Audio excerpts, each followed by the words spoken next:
So let's finish out the Second Amendment news update with something a little sad but funny. So let's start by imagining the most British man possible. Not a James Bond type, not dark and swarthy. No. I'm talking about a man whose idea of extreme sports is forgetting to mute himself in a Zoom call. A man whose name is a 3-part legal contract, Jon Richelieu-Booth. And you can't say that name without a monocle falling into your tea. So this gentleman, John, a 50-year-old IT consultant, his job is to tell you to turn it on and turn it back off again. You know, well-meaning guy. By all accounts, a pillar of mild-mannered society. And then he went to Florida.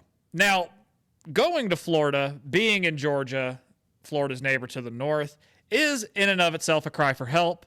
We all know Florida Man. We all know a guy like Florida Man. And we all know that Florida is the Thunderdome of North America. Shit gets wild there. But John did what any reasonable tourist does in the Sunshine State. He posed for a photo with a gun.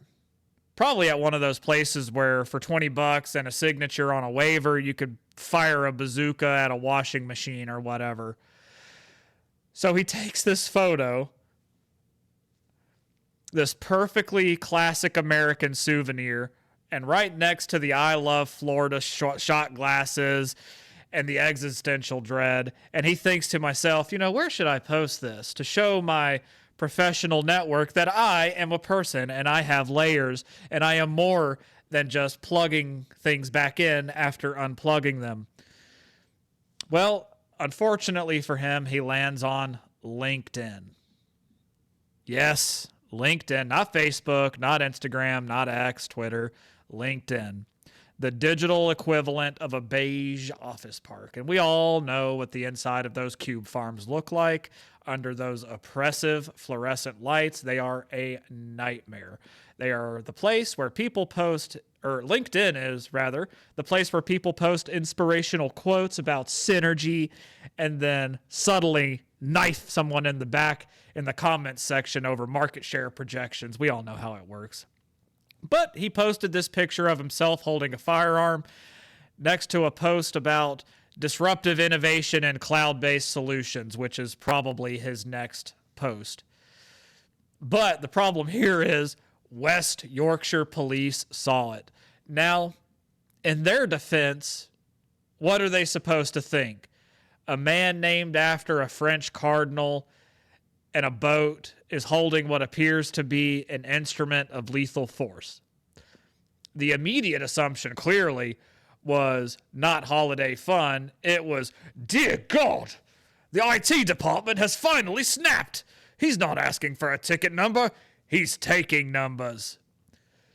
So, naturally, the police show up at his house. They give him a warning. They caution him about online content and its potential impact on others' feelings.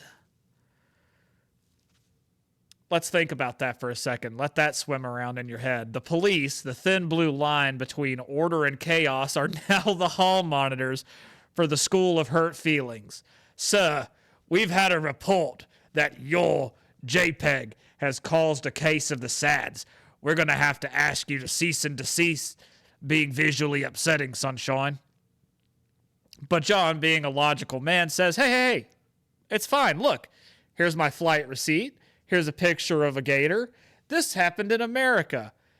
And the police, embodying the finest traditions of British policing, said, your logic's noted, and we've chosen to ignore it, Sunshine. And they arrested him. They arrested a man for a photograph taken on a completely different continent. What's next? Arresting a fisherman for a photo with a marlin? Sir, that fish is clearly distressed and we're charging you with piscatorial harassment, sir. I can't believe that sentence just came out of my head. This, circling back, began a 13-week ordeal. They took his electronics. They arrested him again for, well, they weren't sure that time, but it sounded pretty serious. They came to his house after 10 p.m., the official time for all serious, non-imaginary crimes, he couldn't work because the state had confiscated his tools for the crime. What, having a bad profile picture? Because he posted it on LinkedIn? Okay. Crazy. The charges were a rotating cast of absurd firearms possessions, this and that. But ultimately, what it all boils down to is that he was arrested because of a pixel. Firearm possession of a pixel. Stalking a property in a photograph. It's like charging someone with grand theft for playing Grand Theft Auto. Finally, they'd settled on a public order offense for a separate post. It was like they were throwing out legal spaghetti at the wall just to see what would stick, and nothing did.